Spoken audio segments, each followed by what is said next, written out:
Welcome back to AdamBobrowConnect, the channel where you send me your questions via email and I answer them. Alright, here we go.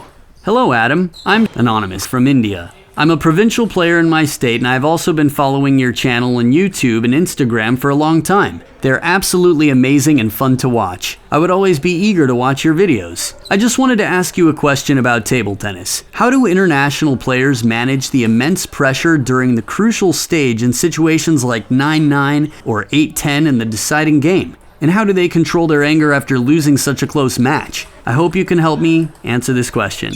Thanking you, Anonymous. Cool, I'm happy you look forward to my videos. A lot more to look forward to, so thanks for that. And congratulations on reaching the level that you have already, being a provincial player. Man, that's impressive. Okay, well, how do players manage the immense pressure? A lot of them don't. And depending on your definition of manage the pressure, I guess 50% of all of them don't manage because somebody has to lose. And I think that's a big part of what might help people deal with it, is that for every match, there's a loser.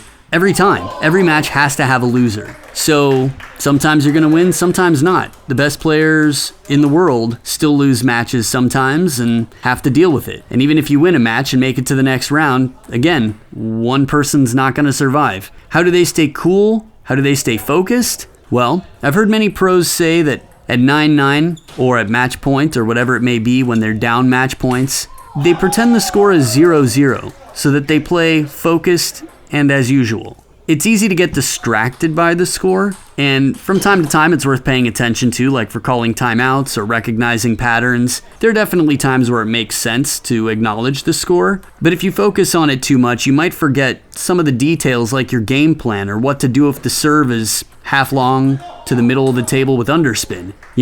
Maybe you have some plans. I know personally, there have been times that I've said if this one looks like it's going to come off the table at all, you have to play aggressive at match point. And it's the most satisfying thing when you really focus and push yourself to do what you plan to do. And another thing you can do is just tell yourself what you want to do. And then no matter what the result is, if you do what you planned to do, then great. If someone, let's say you're preparing, you're thinking, man, this serve's going to come short to my forehand.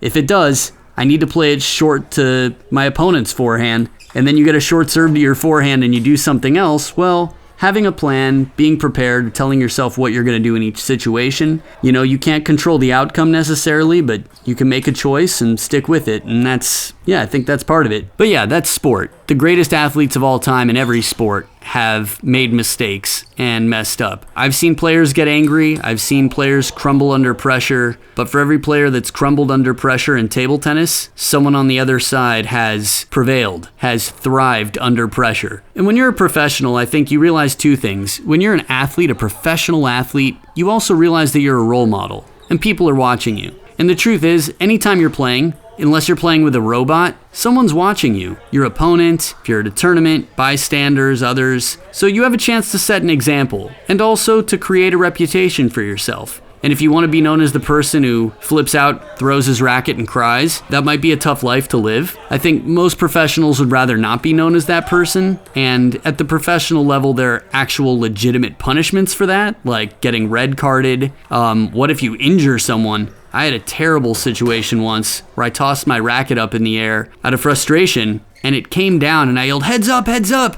And the person I had just beaten, a man who was much older than me, in the semifinals of this tournament, it wasn't his fault, but he didn't hear me, I guess, or didn't lift his head. The racket came down right on top of his head, and he bled a lot. It was terrifying. There was just a puddle of blood on the floor, and we immediately called 911, and the paramedics came, but I thought I had killed him. It was so scary for me, and must have been for him as well.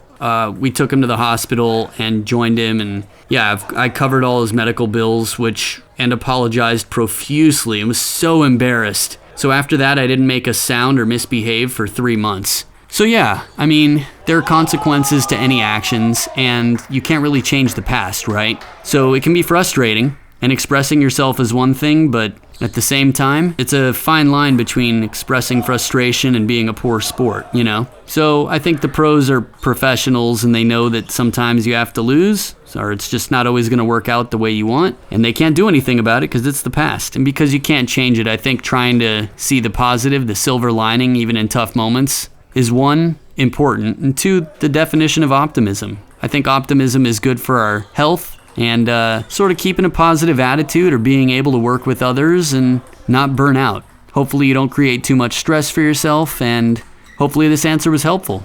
All right, all the best in your tournaments. Good luck.